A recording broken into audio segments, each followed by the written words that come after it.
हरे कृष्णा। नमः संस्कृताय प्रिय मित्राणि। कैसे हैं आप सभी? आशा करती हूँ एकदम स्वस्थ होंगे। आज हम लोग श्रीमद् भगवद गीता के षष्ठम अध्याय के 41 और 42 नंबर के श्लोकों का अध्ययन करेंगे। तो चलिए प्रारंभ करते हैं। गीता के छठे अध्याय के 41वें श्लोक का वाचन करते हैं। प्राप्य पुण्यकृतां लोकान् उषित्वा शाश्वती समाः शुचीनां श्रीमतां गेहे योगभ्रष्टोऽभिजायते। सर्वप्रथम इसके शब्दार्थ को देखते हैं। प्राप्य यानी प्राप्त होकर, पुण्यकृताम पुण्य किए हुए, लोकान लोकों को, उषित्वा यानी निवास करके, शाश्वती समाह शाश्वती यानी अनेक, यानी शाश्वत का अर्थ होता है जो सनातन है, जो सत्य है। समाह यानी समान। शुचि नाम यानी पवित्र लोगों को। श्रीमताम, श्री का अर्थ होता है लक्ष्मी। श्रीमताम यानी जो धनवान लोग होते हैं उनके, गेहे यानी घर में, योग भ्रष्टो भिजायते योग से भ्रष्ट हुआ, अभिजायते जन्म लेता है। यहाँ पर श्री भगवान 40 नंबर के श्लोक में क्या बताए थे? जब अर्जुन ने प्रश्न किया कि योगी व्यक्ति जब अपनी योग साधना को करते हुए विचलित हो जाए, यदि उसका मन विचलित हो जाए तो वह किस गति को प्राप्त होता है।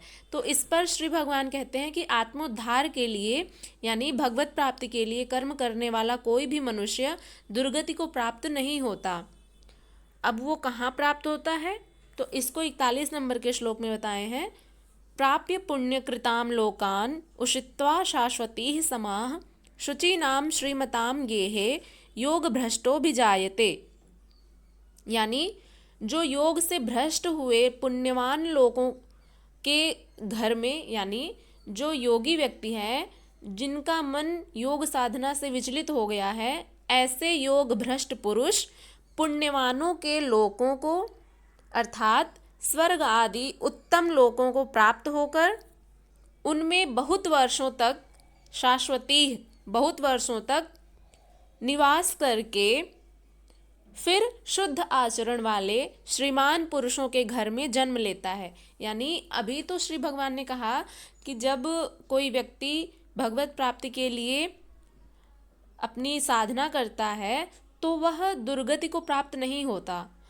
अब इस बीच में यदि यहाँ पर अर्जुन कहते हैं कि अब यदि किसी व्यक्ति का मन विचलित हो जाए तो वो किस गति को प्राप्त होता है। तो यहाँ पर श्री भगवान कहते हैं कि वह व्यक्ति जो योग से भ्रष्ट हो गया है, वह पुरुष पुण्यवानों के लोकों को अर्थात स्वर्ग आदि उत्तम लोकों को प्राप्त होकर उनमें बहुत वर्षों तक निवास करके फिर शुद्ध आचरण वाले श्रीमान पुरुषों के घर में जन्म लेता है। अब मन के चंचल होने से जो योगी योग भ्रष्ट हो गया है, वह पुरुष पुण्यवानों के लोक में वासनाओं को भोग कर, यानी जिन वासनाओं को लेकर वह योग भ्रष्ट हुआ था, जैसे कि योग साधना करते करते व्यक्ति का मन जिस भी वस्तु के प्रति आसक्त हो जाता है, तो उन वासनाओं की पूर्ति के लिए भगवान उसे सब कुछ दिखा सुना देते हैं। उन्हें भोग करके वह शुचि नाम श्रीमताम गेहे, वो शुद्ध आचरण वाले श्रीमान पुरुषों के घर में जन्म लेता है। जो शुद्ध आचरण वाले होते हैं वही श्रीमान हैं। तो जो योग भ्रष्ट पुरुष है वह श्रीमान यानी कि बुद्धिमान लोगों के घर में जन्म लेते हैं। अब अगले श्लोक की तरफ बढ़ते हैं। अगला जो श्लोक है 42 नंबर का, उसमें कहते हैं अथवा, यानी कि श्रीमान लोगों के घर में जन्म लेता है। अथवा योगिनामेव कुले भवति धीमताम् एतद्धि दुर्लभतरं लोके जन्म यदीदृशम्। अर्थात अथवा योगिनाम एव, योगियों के ही, कुले यानी कुल में, खानदान में, भवति माने होता है, धीमताम यानी जो बुद्धिमान लोग होते हैं, धीः का अर्थ होता है बुद्धि। तो जो धीमताम यानी जो बुद्धिमान लोग हैं उनके एतद ही, एतद ही का जब संधि विच्छेद करेंगे ना तो एतद धन ही इस प्रकार से बनेगा। तो एतद का अर्थ हुआ यह, ही माने निश्चय ही, दुर्लभ तरम, इसमें तर प्रत्यय लगा है, दुर्लभ तरम यानी कि अत्यंत दुर्लभ, लोके माने संसार में, जन्म यदि दृशम, जन्म यदि दृशम, ईदृशम माने इस प्रकार का, यत माने यह। तो ये रही इस श्लोक का शब्दार्थ।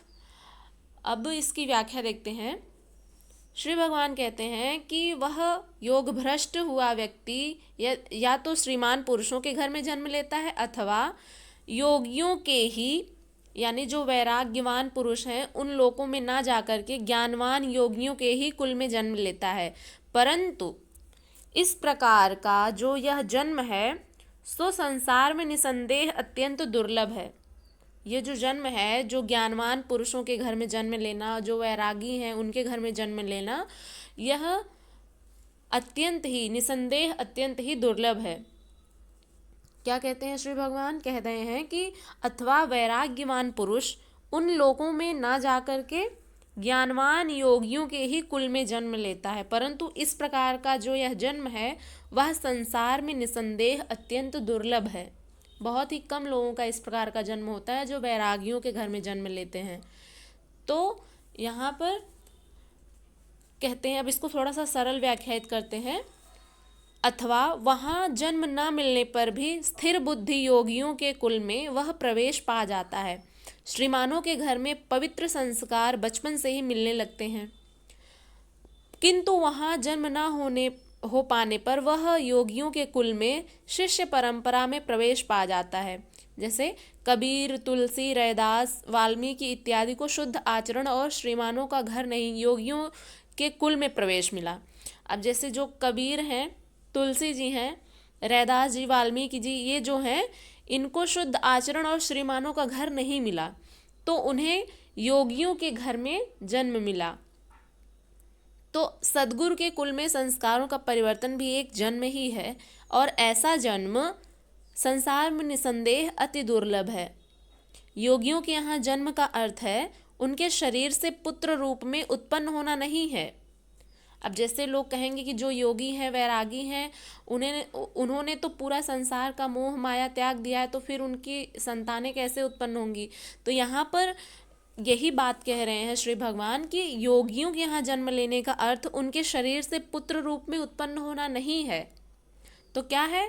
गृह त्याग से पूर्व पैदा होने वाले जो संतानें हैं वे मोहवश महापुरुष को भले ही पिता मानते रहे, किंतु महापुरुष के लिए घर वालों के नाम पर कोई नहीं होता है, क्योंकि उन्होंने तो सारे संसार का ही त्याग कर दिया होता है, यानी कि सारे जो संसार की मोह माया है उसको छोड़ देते हैं।